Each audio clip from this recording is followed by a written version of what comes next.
such a hard time trying to figure out why people are afraid of the things that God has created. Well, of course, people can misuse it for fortune telling and so forth, but we're not talking about that. We're talking about the influences, the vibrations that come from these planets. You know, it's such an important part. Like, as we showed you last week, the days of the week are named after the 7 planets. And the moon controls the tides, the sun controls life. And you can't just believe that everything up there is just rolling around in some billiard ball with no reason and no purpose. Let me show you something. Do you know what the Greek word for that universe is? K-O-S-M-O-S. You know that. Cosmos. Cosmos. And you know what that word means? It means law. Everything up there has a purpose and a reason, and it affects man. It affects the way we live. Jesus Christ said in Luke 22:10, when you see the man, now let's take a look at what he said so that we get an idea. When you see the man carrying, that's the man carrying the pitcher of water. Okay, now that's Aquarius. Don't think Jesus didn't know what he's talking about. He sure did. He's talking about this age right now. So that's now, okay? When you see the man carrying the pitcher of water, this is Luke 22:10. He says, enter into the house, and the house is you. Enter into yourself. Go to the upper room, and the upper room is your higher consciousness. And he says, there you will be fed by him. That's where you'll have the Passover, in the upper room. And so now we understand, as we realize the movement of these tremendous universal things that God has created, that Jesus was talking about the man with the pitcher of water, which is the Christ, pouring out. Don't you remember it says? What's it say in the Bible? I will pour out my Spirit upon you. What I'm trying to get through to you is that God has created in the universe a blueprint of life, a blueprint of the movement of the universe, a blueprint of what life is all about and how to overcome that which is the evil and that which is oppressive and rise up to that which is heavenly. What's going to happen is that, according to the Institute in France, in the year 2010, this Aquarian age is going to peak, the year 2010. And basically what the age of Aquarius is the constellation of the planet Uranus, U-R-A-N-U-S. That is called the Son of Heaven or the God of Heaven. Now just think, the Christ is supposed to return, split the eastern sky, and cast down Satan into prison. Isn't it interesting that Uranus gave birth to Saturn, and Saturn overthrew Uranus, and then was cast out of heaven by the son of Uranus? Do you understand what I'm saying? This is the mythology of the constellations, the stars in the sky. Uranus had a relationship with Gaia, G-A-E-A, which is Mother Earth. So Uranus had an intercoursal relationship and had sons and daughters with Mother Earth. This is mythology of the planets. He gave birth to Saturn. Saturn overthrew Uranus, and I'll tell you more about that. And then Saturn was driven out of heaven and cast down by the sons of Uranus, or the sons of God. Now, understand what we're talking about here. The age of Aquarius, peaking at 2010, 19 years from now, would be the Son of Heaven, or the God of Heaven, Uranus, which is moving in its patterns right now as we're talking, moving into the eastern sky, overwhelming that which is the negative influences of Saturn and setting people free. Look up, your redemption draweth nigh. Because all of these things have influences. They influence people. There's no way you can say they don't. They do. They influence people. There's a vibration. There's frequencies that come out of these things, and they have their influences, and the Bible talks about it. I mean, in Job 38:30 of the Bible, it says, can you bring forth Mazzaroth? Can you bind the sweet influences of Pleiades? Look at it, Job 38. Job 38:32. Job 38:31. Can you bind the sweet influences of Pleiades? Well, if the planets didn't have any influence on you or me, why does it say it does in the Bible? And it's the sweet influences of Pleiades. Pleiades is the star cluster in the constellation Taurus. It means the influences to the ego, the influences to ambition, the influences to the macho strength. Can you put a halter on that? Well, it says, or can you loose the bands of Orion? Orion's another constellation. Why is the Bible saying that these planets have an influence if they don't? They do. And what the Aquarian age is what the kids call the harmonic convergence, is a time when there's going to be tremendous peace. And that's why people are going to be caught up in compassion for animals, compassion for the ecology, compassion for one another. I don't see there's any way of this war that everybody's frightened about. You know, anybody can be wrong. But I mean, this is the age we're moving closer and closer to this time of universal peace and individuality and life. And it all happens within you, because as the universe is out there, so it is in here. See?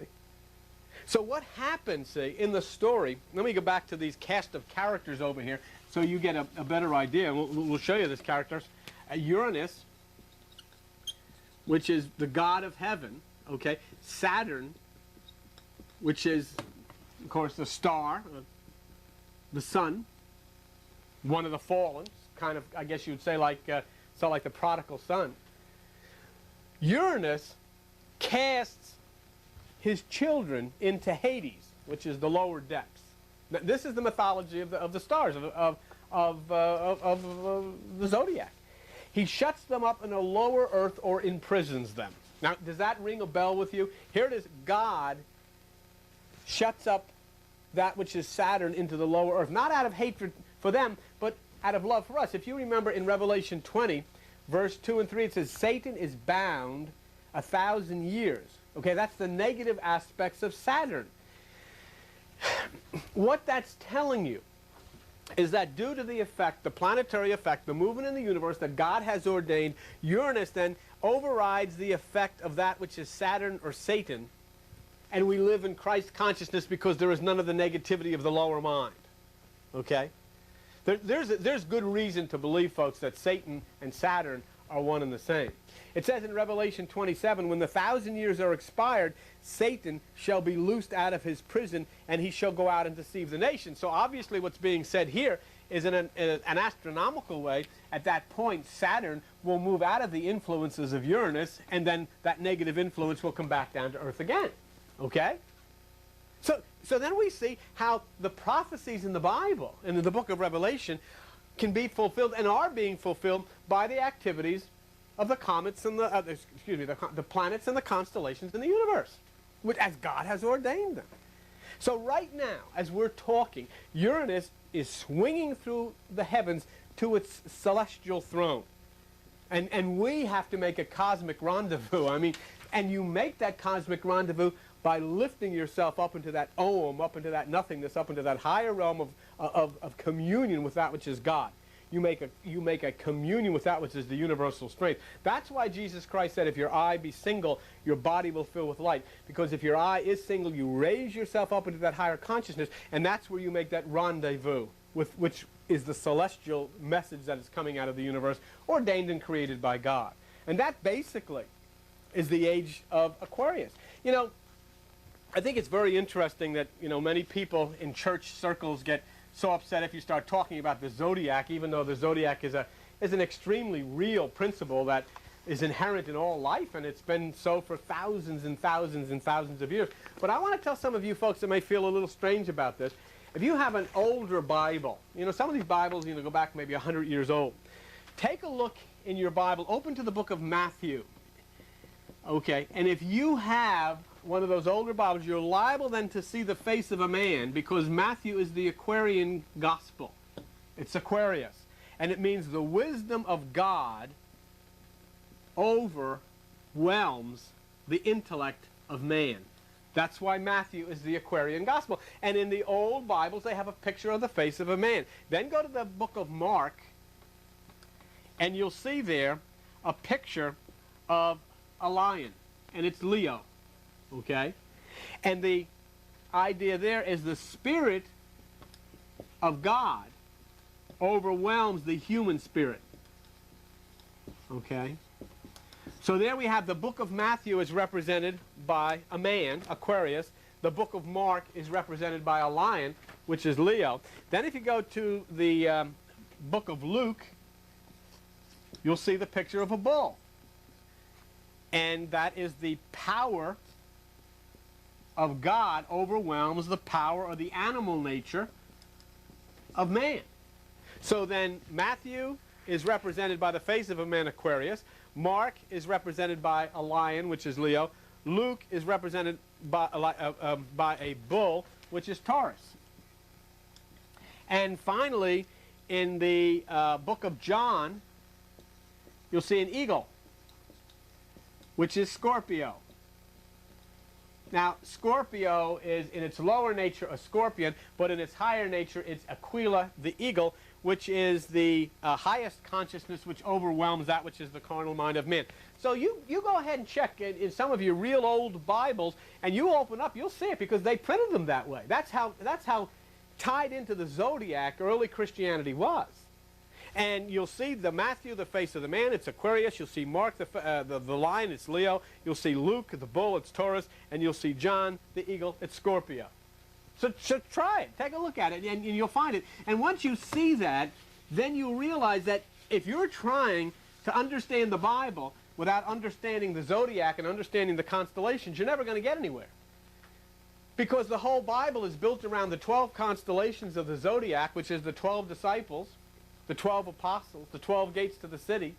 Even Jacob named his children after the 12 signs of the Zodiac. He had 12 sons and 1 daughter, but 2 of his sons were twins, which is Simeon and Levi, Gemini. So and then, of course, you take the number 7 in the Bible, which is from the 7 visible planets, the 7 planets that they could see at that time.